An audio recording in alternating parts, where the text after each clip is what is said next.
Saviez-vous que derrière la figure imposante de Gengis Khan, l'un des conquérants les plus célèbres et redoutés de l'histoire, se cache une série d'actes qui défient toute conception de l'humanité? On a beaucoup parlé de son génie militaire, de sa capacité à unifier d'immenses territoires sous l'empire mongol et même de sa surprenante tolérance religieuse. Cependant, les chroniques les plus glaçantes sont rarement évoquées en détail. Il s'agit du traitement brutal que ce leader infligeait aux esclaves tombés sous sa poigne de fer. Ce n'étaient pas de simples prisonniers de guerre, mais des êtres humains réduits à des outils vivants, soumis à des punitions inimaginables pour assurer l'expansion et le contrôle absolu. Ces pratiques non seulement consolidèrent son pouvoir, mais jetèrent aussi les bases d'un empire construit sur la peur. Utilisation des prisonniers comme boucliers humains. L'un des aspects les plus dérangeants des tactiques militaires de Gengis Khan était l'utilisation des prisonniers comme véritables boucliers humains. Cette pratique, qui aujourd'hui semble inconcevablement cruelle, faisait partie de sa stratégie de conquête, et sa mention évoque une scène brutale qui choque même le lecteur le plus expérimenté des chroniques historiques. Loin d'être une ressource isolée, cette méthode fut employée lors de nombreuses campagnes, illustrant puissamment jusqu'où pouvait aller son règne impitoyable. Lorsque l'armée mongole avançait en territoire ennemi, l'habileté en équitation, l'archerie avec l'arc composite et la planification tactique impeccable qui caractérisèrent leurs forces n'étaient pas suffisantes. Gengis Khan, conscient de la valeur psychologique de la terreur, ordonnait que ses prisonniers soient placés à l'avant de la formation militaire. Ces hommes, arrachés à leur foyer, dépouillés de leur identité et de leur dignité, étaient forcés de marcher en première ligne, devenant le premier rempart contre les flèches et les lances ennemies. Au lieu de permettre à son armée de subir les premières pertes, le grand conquérant préférait sacrifier ses captifs qu'il jugeait jetables. Sous les ordres directs de Gengis Khan, cette pratique devint un moyen d'affaiblir les défenses, de briser le moral de l'ennemi et de minimiser ses propres pertes. Bien que les témoignages soient fragmentés et proviennent souvent de sources cherchant à souligner la brutalité mongole, il existe des exemples concrets dans les guerres contre la dynastie Jin au nord de la Chine, les campagnes contre le royaume Tangut de Xixia et même lors de l'invasion de l'empire khwarezmien en Asie centrale.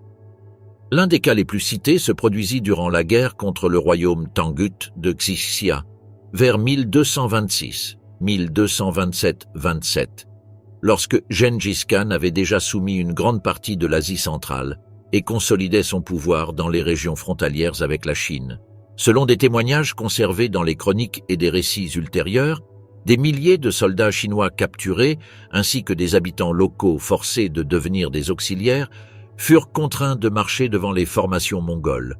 Ces malheureuses âmes ne portaient aucune armure adéquate et n'avaient aucune protection. Leur seule fonction était de recevoir la première salve de flèches, de lances ou de projectiles tirés des fortifications ennemies. Ainsi, les troupes mongoles derrière pouvaient s'approcher des murs avec moins de risques. Lors de la conquête des villes chinoises du Nord, dont beaucoup étaient sous le contrôle de la dynastie Jin, les Mongols forçaient les prisonniers chinois à transporter des béliers ou à tenir des échelles contre les murs. N'ayant pas d'autre choix, ces captifs subissaient les premières volées de flèches défensives et de projectiles incendiaires. Une fois que la défense avait été affaiblie par les tirs sur leurs propres compatriotes ou sur des peuples voisins subjugés, les troupes d'élite mongoles intervenaient. Cette dynamique non seulement protégeait les guerriers de Gengis Khan, mais démoralisait également la garnison ennemie, forcée de massacrer des personnes qui, dans de nombreux cas, partageaient la même langue ou culture. La guerre contre l'Empire khwarezmien, 1219-1221, offre un autre exemple notable. Dans des villes comme Samarcande et Boukhara, après la rapide défaite des armées locales, les Mongols capturèrent des milliers de prisonniers paysans, soldats réguliers et auxiliaires, et les forcèrent à marcher en tête lors des sièges suivants. Dans des cas extrêmes, des incidents ont été documentés où des captifs étaient attachés à des plateformes d'assaut ou même catapultés par-dessus les murs, générant terreur et confusion au sein de la ville assiégée. Cette utilisation extrême de la terreur psychologique visait un effet domino. Après avoir assisté à un tel outil de guerre macabre, de nombreux bastions choisissaient de se rendre pour éviter un sort similaire. Ces actions illustrent non seulement la cruauté calculée de Gengis Khan, mais aussi la logique militaire mongole qui privilégiait l'efficacité sur toute considération morale. Lors de l'expansion impériale, les prisonniers étaient réduits à de simples instruments. Leur vie n'était qu'une pièce sur l'échiquier stratégique. Cette véritable histoire, documentée par des sources chinoises, perses et d'autres sources du XIIIe siècle, nous rappelle que derrière les exploits militaires et le génie organisationnel, la consolidation du plus grand empire terrestre jamais vu fut également soutenue par une brutalité nue et sans scrupules. Travail forcé et humiliation comme outils de domination. Au-delà de leur utilisation en tant que simples boucliers humains, la soumission des esclaves sous le joug de Gengis Khan s'étendait à une gamme beaucoup plus large d'abus physiques et psychologiques. L'une des formes les plus systématiques d'oppression infligées à ses captifs était le travail forcé à grande échelle. Loin d'être des tâches occasionnelles, le travail qui leur était imposé devenait un outil permanent pour la glorification de l'empire mongol, ainsi qu'un rappel humiliant de la place occupée par les victimes dans la hiérarchie imposée par le conquérant. Il est connu, grâce à des sources telles que les chroniques perses, compilées par des historiens comme Atta Malik Juvaini et Rachid al-Din, que les armées mongoles, après avoir pris une ville ou un territoire, sélectionnaient les captifs en fonction de leurs compétences ou de leur utilité potentielle. Ceux qui possédaient des connaissances techniques, comme les artisans ou les ingénieurs, étaient forcés de travailler à la construction d'armes de siège, de ponts, de routes et d'autres projets d'infrastructures qui renforçaient la logistique militaire de l'Empire. Leur vie était littéralement subordonnée aux besoins de l'expansion mongole. Des hommes, des femmes et même des enfants pouvaient être forcés de creuser des canaux, de transporter des fournitures dans des conditions extrêmes, ou de construire des fortifications et des tours de guet, sachant que le moindre signe de fatigue pourrait être puni par des exécutions sommaires ou des tourments physiques. Pendant ce temps, ceux qui ne possédaient pas de compétences spécialisées se voyaient attribuer les tâches les plus dures et les plus dégradantes. L'idée était claire, les réduire à de simples instruments sans valeur au-delà de leur force physique. Cette dynamique incarnait la défaite totale, non seulement sur le champ de bataille, mais dans toutes les sphères de l'existence. Ils n'étaient plus de simples prisonniers, mais des êtres humains transformés en marchandises, forcés de travailler de leurs mains pour l'agrandissement de l'empire qui avait détruit leur foyer et volé leur liberté. Cependant, l'humiliation ne se limitait pas au travail. Certaines sources mentionnent des spectacles sanglants qui, bien que moins documentés que les grandes prouesses militaires, sont encore plausibles dans le contexte de la cruauté entourant les conquêtes mongoles. Il existe des références difficiles à vérifier avec certitude, mais répétées dans diverses traditions orales et récits secondaires de prisonniers forcés de s'affronter ou de combattre des animaux sauvages pour le divertissement des hauts commandants. Ces macabres jeux n'auraient pas été exclusifs à Gengis Khan, car la pratique d'utiliser des prisonniers pour des spectacles violents a des précédents historiques dans d'autres empires. Cependant, leur mention dans le contexte mongol sert à souligner le degré de déshumanisation atteint. La vie des captifs était réduite à des monnaies d'échange ou de simples distractions. Cette brutalité servait un double objectif. D'une part, elle garantissait un approvisionnement constant en main-d'œuvre, essentiel pour maintenir l'expansion territoriale redoutable. D'autre part, elle produisait une terreur psychologique profonde. Les populations savaient que si elles tombaient entre les mains des Mongols, elles seraient condamnées à une existence de servitude sans espoir et à une humiliation systématique. Face à une menace aussi horrible, de nombreuses villes préféraient se rendre sans combat, contribuant ainsi à l'avancée imparable de l'empire mongol. Loyauté imposée par la terreur et la cruauté extrême. La consolidation du pouvoir de Gengis Khan ne reposait pas seulement sur la compétence militaire et la ruse tactique, mais aussi sur l'utilisation méthodique de la terreur pour imposer une loyauté inébranlable. Cette dynamique ne se limitait pas aux populations conquises, mais s'étendait également à sa propre sphère d'influence, y compris ceux qu'il avait réduits à l'état d'esclaves ou de serviteurs. En fait, certains récits historiques, principalement issus des chroniques perses et d'autres sources contemporaines, décrivent des actes extrêmes de cruauté, destinés à détruire tout indice de résistance interne, obligeant ses captifs à faire preuve d'une loyauté aveugle par l'exécution d'ordres abominables. Un exemple qui souligne l'ampleur de cette horreur se produisit après l'incident qui marqua le début de la guerre contre l'Empire khwarezmien. En 1219, le gouverneur d'Otrar, parfois transcrit comme Utrar, Inalchuk, ordonna l'exécution des ambassadeurs mongols envoyés par Gengis Khan, un acte considéré comme une outrage impardonnable. La réponse de Khan fut dévastatrice. Après avoir assiégé et capturé la ville, il soumit ses habitants à un examen rigoureux. Les sources suggèrent que certains prisonniers furent placés dans des situations moralement atroces, étant forcés d'exécuter leurs propres proches comme preuve de leur obéissance. De tels actes cherchaient à effacer tout lien émotionnel qui ne serait pas dirigé vers le Khan. En détruisant les loyautés familiales ou ethniques, il assurait une soumission totale aux conquérants. L'un des récits les plus glaçants concerne la campagne contre Nishapur en 1221, une ville située dans la région du Khorasan, dans l'actuel nord-est de l'Iran. Nishapur avait résisté à l'invasion, et pendant le siège, un projectile ennemi tua un gendre bien-aimé de Gengis Khan. Enragé et meurtri, Khan ordonna une vengeance exemplaire. Non seulement massacrer tous les habitants de la ville, mais aussi anéantir tous les animaux, au point de transformer les rues en un paysage de mort sans distinction. Cet épisode, documenté par des chroniqueurs perses comme Juvaini, met en évidence la logique de la terreur totale, l'éradication complète de la vie pour graver un message indélébile dans l'imaginaire collectif.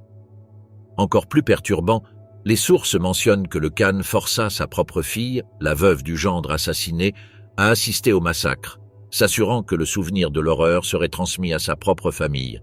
Cette cruauté, qui va au-delà de la simple brutalité guerrière, visait à lier le traumatisme à la loyauté. Le message était clair, même pour le cercle intérieur du conquérant. La perte, la douleur et la terreur étaient des outils pour façonner une obéissance absolue, au point de nier toute possibilité de résistance ou de rébellion interne. Ces actes ne sont pas simplement des réponses à une rage aveugle ou à l'irrationalité. Au contraire, ils font partie d'une logique structurée de domination, en montrant qu'aucune relation personnelle, aucun lien de sang et aucune vie n'était intouchable. Gengis Khan créait une atmosphère de terreur paralysante. La leçon pour ses esclaves, sujets et alliés, était simple. Tout acte de désobéissance, tout doute, aurait des conséquences inimaginables. Ainsi, la loyauté était cultivée non pas par l'admiration ou le respect, mais par une terreur viscérale profonde, scellée par une souffrance extrême. Exploitation sexuelle et déshumanisation des femmes esclaves. La réalité de l'esclavage sous le règne de Gengis Khan ne se limitait pas à la servitude forcée sur le champ de bataille ou à la construction de son empire. Ses actes les plus atroces incluaient également l'exploitation sexuelle systématique des femmes capturées lors des campagnes militaires. Des sources, telles que l'histoire secrète des Mongols, ainsi que des chroniques perses et des récits chinois, font allusion, parfois indirectement mais de manière percutante, à cette pratique répandue dans la sphère intime du conquérant et de ses hommes de confiance. La polygamie était l'un des aspects les plus notables du pouvoir mongol. Gengis Khan, comme de nombreux dirigeants de son époque, consolidait des alliances et scellait des pactes politiques par le mariage avec des femmes issues de diverses lignées. Cependant, au-delà de ces unions diplomatiques, il existait la réalité brutale de prendre des femmes conquises comme de simples trophées de guerre. Qu'elles soient aristocrates de dynasties vaincues comme les femmes de l'aristocratie Jin ou Tangut ou paysannes communes, toutes pouvaient devenir des concubines involontaires réduites à des objets de plaisir. Leur origine, leur âge, leurs croyances religieuses ou leur statut social antérieur importaient peu. Le seul facteur pertinent était qu'elles soient tombées entre les mains de l'empire mongol. Ce schéma ne se limitait pas au Khan lui-même. Gengis Khan accordait à ses généraux, fils et alliés, la prérogative de revendiquer des femmes des terres soumises, renforçant ainsi une culture du butin où la dignité et l'autonomie féminine étaient inexistantes. L'échange de femmes dans le cadre de tribus ou de cadeaux parmi les cercles du pouvoir mongol n'était pas exceptionnel, mais plutôt une pratique récurrente. À travers ces cadeaux, le Khan non seulement consolidait des alliances, mais déshumanisait également les victimes, les réduisant à de simples pièces interchangeables sur l'échiquier politique et militaire. Au-delà de la sphère individuelle de chaque femme, l'ampleur de cette violence sexuelle a laissé une marque profonde sur l'histoire humaine. Les historiens modernes et les généticiens soulignent que les descendants de Gengis Khan ont atteint des dimensions colossales. Des études génétiques, comme le célèbre travail publié dans l'American Journal of Human Genetics en 2003, suggèrent qu'environ 0,5% ou 0,5% de la population masculine mondiale actuelle, soit environ 16 millions d'hommes, pourraient retracer leur lignée paternelle jusqu'à un ancêtre commun ayant vécu il y a environ 800 ans dans la région de l'Empire mongol. La coïncidence temporelle et géographique pointe fortement vers la lignée directe de Gengis Khan.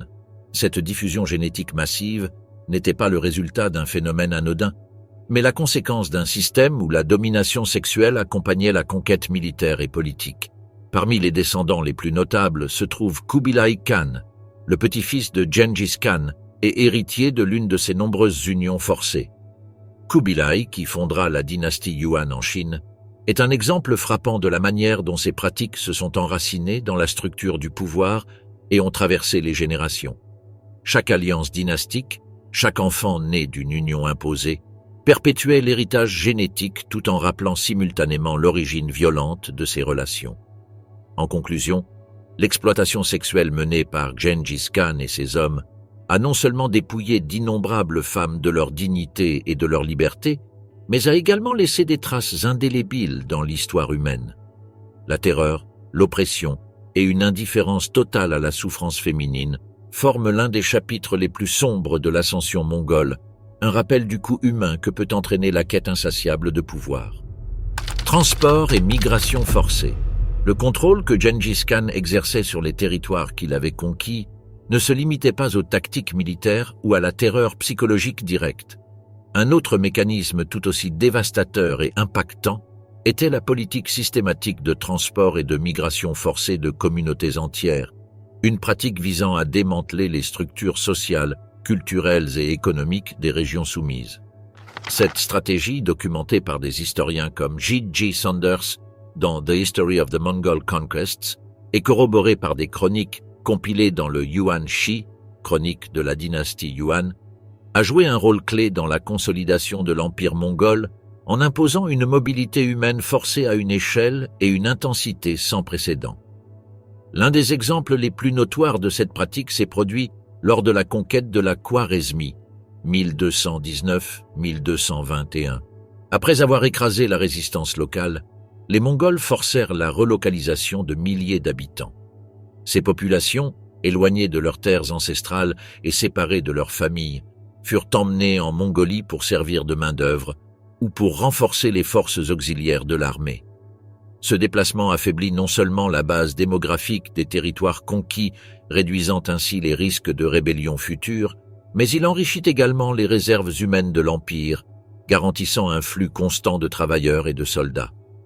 En Chine, les campagnes contre les dynasties Jin puis Song impliquèrent le déplacement forcé de millions de Chinois, dont la présence est enregistrée dans des sources telles que le Yuan Shi. Ces migrations massives servaient plusieurs objectifs simultanés. Fournir de la main-d'œuvre pour des projets d'infrastructure, tels que la construction de routes, de ponts et de systèmes de communication, essentiels pour la logistique impériale, et diluer les identités culturelles locales en mélangeant diverses populations sous le règne mongol. Le résultat fut une rupture délibérée du tissu social, une dissolution des traditions et des liens collectifs, facilitant ainsi une gouvernance plus efficace et réduisant les risques d'opposition organisée à long terme. Cependant, le coût humain fut catastrophique. Les conditions de transport mauvaises en termes de nourriture, d'abri et de santé entraînèrent des taux de mortalité élevés. Les maladies, la faim et la violence pendant les marches décimèrent les captifs, plongeant les communautés dans la panique et le désespoir. La rupture des familles, la perte des traditions et l'effacement des identités culturelles constituèrent un traumatisme profond et irréversible. La séparation forcée des peuples de leur terre natale, également documentée par des voyageurs tels que Marco Polo, n'affecta pas seulement l'Asie centrale et la Chine, mais s'étendit aussi à l'Europe de l'Est, où les envahisseurs mongols forcèrent des paysans, des artisans et des prisonniers de guerre à se relocaliser dans des zones stratégiques. Les objectifs de Gengis Khan étaient clairs. Grâce au transport forcé, il assurait un flux constant de main-d'œuvre, consolidait le contrôle militaire sur des zones clés et créait une mosaïque humaine hétérogène, sans lien culturel fort, rendant ainsi plus facile à gérer et à manipuler. Cette politique, détaillée dans des ouvrages comme Genghis Khan and the Making of the Modern World et The Secret History of the Mongol Queens de Jack Weatherford, reflète l'ambivalence du génie organisationnel de Genghis Khan. Sa capacité à exploiter efficacement les ressources humaines était indissociable de la cruauté extrême qui violait systématiquement les droits et la dignité de millions de personnes. Les migrations forcées ne consolidèrent pas seulement le pouvoir mongol, elles générèrent également un héritage de souffrance, de traumatisme et de destruction culturelle, dont les cicatrices restèrent pendant des générations. La structure politique et économique construite par ces pratiques brilla par son efficacité, mais son coût humain rappelle le prix atroce que l'humanité peut payer lorsque l'ambition et le contrôle absolu éclipsent toute trace de compassion. Exploitation dans le commerce des esclaves. La consolidation de l'empire mongol, sous la direction de Genghis Khan, n'a pas seulement transformé la carte politique et militaire de l'Eurasie, elle a également facilité la création de dynamiques économiques qui profitaient de l'oppression systématique de millions d'êtres humains. Parmi ces dynamiques, le commerce des esclaves a joué un rôle central, s'intégrant dans les réseaux commerciaux reliant l'Asie, le Moyen-Orient et certaines parties de l'Europe de l'Est. Le renforcement des routes commerciales tant terrestres que fluviales sous contrôle mongol a rendu le transport des biens plus sûr. Et dans ce transit, les personnes elles-mêmes sont devenues une autre marchandise, une source constante de revenus. Loin d'être un phénomène marginal, l'esclavage soutenu par l'empire mongol faisait partie de sa stratégie économique plus large. Selon les études historiques, des chroniqueurs perses, chinois et arabes ont observé que les caravanes transportant de la soie, des épices, des métaux précieux et d'autres ressources incluaient également de la marchandise humaine. Les prisonniers de guerre capturés lors des campagnes de conquête, ainsi que les populations civiles déplacées de force, étaient revendus sur les marchés locaux le long des routes commerciales ou transportés vers des régions plus éloignées où la demande de travail servile était élevée. L'infrastructure commerciale mongole, qui favorisait la sécurité sur les routes et réduisait le risque de pillage et d'attaque de brigands, servait d'incitation au commerce des esclaves.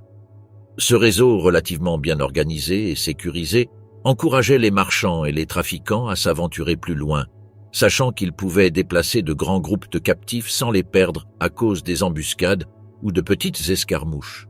Ainsi, l'empire mongol ne se contentait pas de tolérer le trafic d'êtres humains. Il l'encourageait indirectement en fournissant le cadre parfait pour sa prospérité. L'impact de ce commerce déshumanisant était multiforme. D'abord, il a intensifié la capture des prisonniers de guerre, chaque campagne militaire pouvant se traduire par une nouvelle fournée d'esclaves à vendre. Cela renforçait la spirale de la violence. Les conquêtes ne poursuivaient pas seulement des objectifs territoriaux ou politiques, elles généraient également un butin humain d'une valeur marchande tangible. De cette manière, l'impulsion économique se mêlait à la brutalité militaire, consolidant un système où la vie humaine devenait une marchandise échangeable. Ensuite, le commerce des esclaves amplifiait la désintégration culturelle et sociale des régions conquises. En étant séparées de leurs familles, communautés et contextes d'origine, les personnes vendues comme esclaves perdaient tous les liens qui tenaient leurs identités, devenant isolées dans des terres étrangères, soumises aux ordres de maîtres dont la langue et les coutumes leur étaient étrangères. Cela représentait non seulement un coup porté à la dignité individuelle, mais aussi une manière d'atomiser les résistances locales, rendant plus difficile l'organisation d'une opposition collective à la domination mongole. De plus, cette pratique renforçait la perception selon laquelle les populations soumises n'avaient de valeur que par leur utilité commerciale. Dans la logique de l'empire mongol, les esclaves étaient des marchandises interchangeables, substituables contre des chameaux, des chevaux, des métaux ou des épices. Cette vision réduisait les êtres humains à des outils pour générer de la richesse, minimisant toute considération morale, spirituelle ou culturelle. Utilisation des esclaves dans l'espionnage et le sabotage. La polyvalence des tactiques de Genghis Khan et de son empire ne se limitait pas à la force brute ou à l'exploitation économique simple de ses captifs. Dans sa volonté de maintenir et d'étendre son contrôle sur les vastes étendues de l'Eurasie, les Mongols ont également recours à des méthodes plus subtiles et clandestines, en employant leurs esclaves comme agents d'espionnage et de sabotage. Cette stratégie rarement mentionné dans les chroniques populaires, découle de la logique générale de la domination mongole. Chaque ressource humaine capturée, chaque vie soumise, pouvait être réutilisée selon les besoins de l'Empire, qu'il s'agisse de main-d'œuvre, de marchandises sur le marché des esclaves, de chair à canon ou d'espions infiltrés. Dans un contexte où l'information était aussi précieuse qu'une épée ou un arc composite, la capacité à placer des informateurs au sein des populations récemment conquises ou en passe de l'être offrait aux Mongols un avantage incalculable. Les esclaves, dont les identités originales pouvaient être soigneusement dissimulées ou forgées, devenaient des outils parfaits pour pénétrer le tissu social ennemi. Formés à la dissimulation, contraints d'adopter la langue locale, les coutumes et les habits, ces agents sous couverture pouvaient extraire des informations vitales. Fortifications faibles, routes d'approvisionnement, tensions internes, leaders charismatiques susceptibles d'être éliminés, ou groupes mécontents qui pouvaient être exploités pour créer de l'instabilité interne. L'utilisation des esclaves dans ce rôle impliquait plusieurs couches de cruauté. D'une part, on leur refusait entièrement la possibilité de retrouver leur autonomie ou leur identité originelle. L'esclave était non seulement privé de sa liberté physique, mais il devait aussi renoncer à sa langue, sa religion et ses liens culturels pour se fondre dans l'environnement, servant les intérêts de l'Empire qui avait détruit son monde. D'autre part, l'infiltré devenait un élément de dissolution sociale au sein de la communauté cible.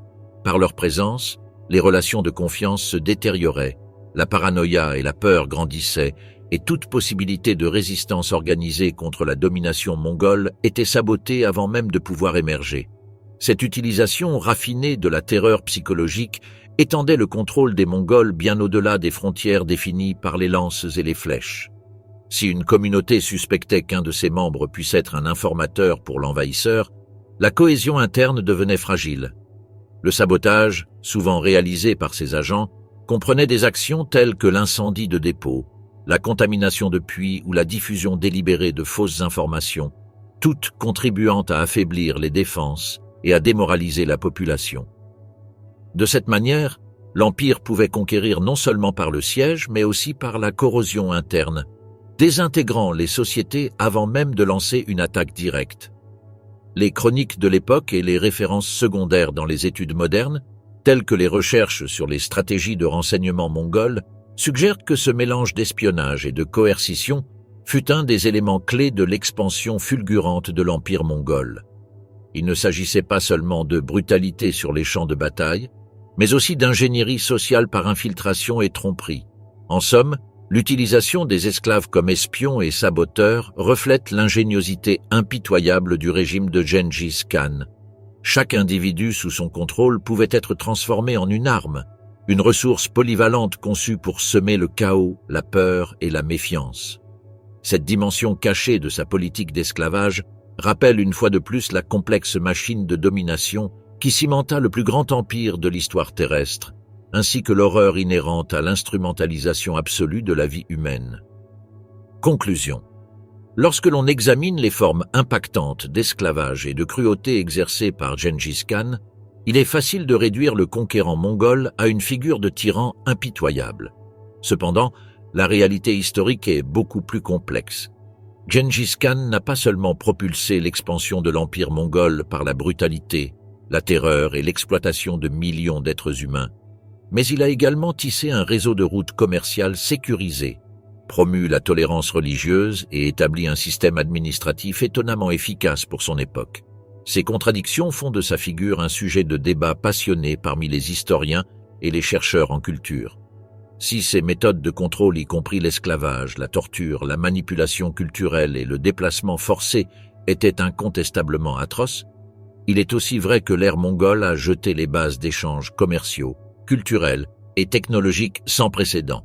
Sous son commandement, les connexions entre l'Est et l'Ouest ont été consolidées, plantant ainsi les graines de la mondialisation précoce.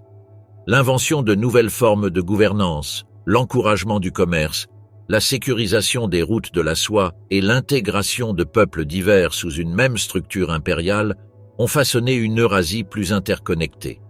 Cette tension entre une cruauté inimaginable et une innovation politique, entre une oppression systématique et un élan intégrateur, est ce qui fait de Gengis Khan une figure historique exceptionnelle. Son héritage ne peut être réduit à une image en noir et blanc. Au sein de la violence systématique se cachent des moments d'ingéniosité, de diplomatie et d'ouverture culturelle.